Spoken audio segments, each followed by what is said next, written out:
Hello students, my name is Subhranshu Srivastava and I am here to take your CSAT module in Empower IAS.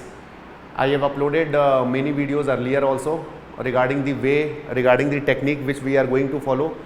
But for those students who are seeing my video for the first time, I am repeating it that we are not going to memorize any formula. First thing. The second thing is that we will follow single approach irrespective of the topics. It means that it doesn't matter whether the question belongs to profit and loss or percentage or ratio and proportion or time and work. It doesn't matter. We will follow single approach, and that single approach will be applicable to all the topics. Okay, no use of formula, single approach, and the variable x and y, decimal and fraction we will avoid up to 90 to 95% of our questions. It means that we are not going to use decimal, fraction and x and y in majority of our question, or we can say that we are going to solve question without using the variable x and y, because what they do nothing. We can get the answer by using the variable also, by using the decimal and fraction also, but the point is that the students who are not familiar or who have some difficulty regarding the maths, they get much more panic.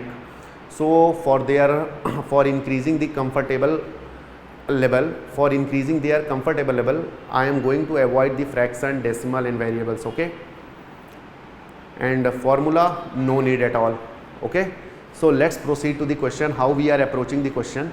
Once you will get familiar with the approach what I am using, believe me, you can easily solve 60 plus correct questions out of 80 in your CSAT examination. Only the thing is that you have to repeat it 2 times or 3 times before the examination. You have to do 2 to 3 revisions, then you will get very much familiar with the approach which I am going to follow. So let's see the question. What question is saying that a man sell his good at 10% profit. Had he purchased it for 20% less and sold it for 20 rupees more, then he would gain 40%. Find the initial cost price. See, first of all, try to understand that what question is saying. Question is saying that एक shopkeeper है जो 10% profit पे सामान को, जो भी उसकी commodity है उसको 10% प्रॉफिट पे सेल कर रहा है. अब अगर वो खुद ही 20% लेस पे खरीदा होता, ओके, और 20 रुपीज़ मोर पर बेचा होता, तो उसे 40% का प्रॉफिट होता है instead of 10%. I am again repeating the question. एक शॉपकीपर है, उसने कोई प्रोडक्ट खरीदा और उसे 10% प्रॉफिट पे बेचा. अब जहाँ से इसने प्रोडक्ट खरीदा है वहीं से अगर इसको 20% कम में खरीदता और अभी जितने में बेचा था उससे 20 रुपीज़ मोर में बेचता, तो उसे 40% का प्रॉफिट होता. So find his original cost price. Okay, so see here,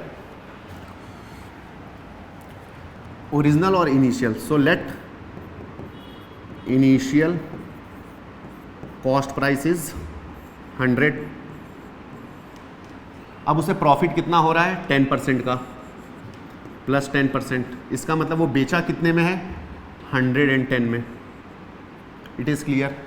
now had he purchased it for 20% less. अगर ये 20% लेस में खरीदा होता, it means that new cost price.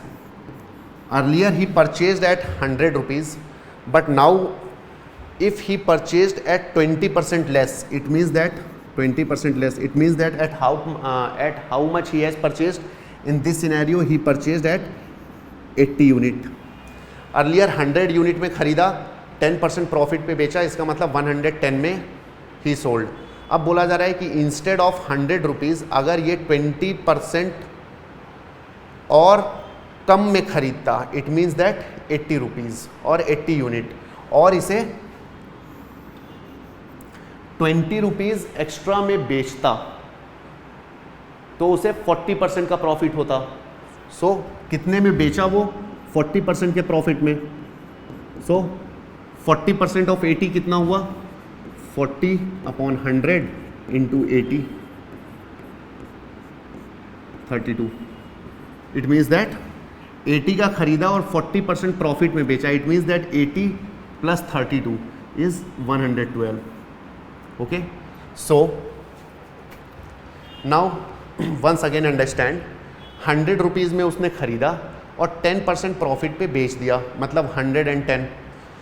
अब अगर वो 100 की जगह उसको 20% और लेस में ख़रीदा होता, इट मीन्स दैट 80 रुपीज़ में ख़रीदा होता और 20 रुपीज़ एक्स्ट्रा में बेचा होता, तो उसे 40% का फ़ायदा होता। इट मीन्स दैट वो कितने में बेचा, 112 में, और कितना अधिक में बेचा होता, 20 रुपीज़।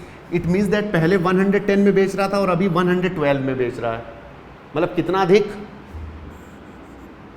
2 रुपीज़, 2 रुपीज़ एक्स्ट्रा में बेच रहा है। But what has been said in the question that 20 rupees extra में बेचता है। इट मीन्स दैट हमारे क्वेश्चन में जो 2 की वैल्यू है, हमारे सॉल्यूशन में जो 2 की वैल्यू है, वो एक्चुअल में हमारा 2 कितने के बराबर है, 20 रुपीज़ के। Why? Because in question it has clearly mentioned that कि दोनों सिनेरियो में जब वो सेल कर रहा है, तो जो सेकंड वाला सिनेरियो है ना, वो 20 रुपीज़ एक्स्ट्रा पे सेल कर रहा है। यहाँ पर हम कितने में सेल कर रहे हैं, 110। यहाँ पे हम कितने में सेल कर रहे हैं, 112। इसका मतलब हम कितने एक्स्ट्रा में सेल कर रहे हैं, 2 रुपीज़, और एक्चुअल में कितना एक्स्ट्रा में सेल कर रहा है, वो 20। इट मीन्स दैट हमारा 2 20 के बराबर है। इट मीन्स दैट हमारा 1 कितने रुपीज़ के बराबर है, 10 के। So what has been asked in the question, find the initial cost price. Initial cost price है 100, तो हमारा 100 इनिशियल कॉस्ट प्राइस है और हमारा 100 इनिशियल कॉस्ट प्राइस है और हमारा 1 10 के बराबर है, तो हमारा 100 कितने के बराबर होगा, 10 इंटू 100, दैट इज 1000 रुपीज़।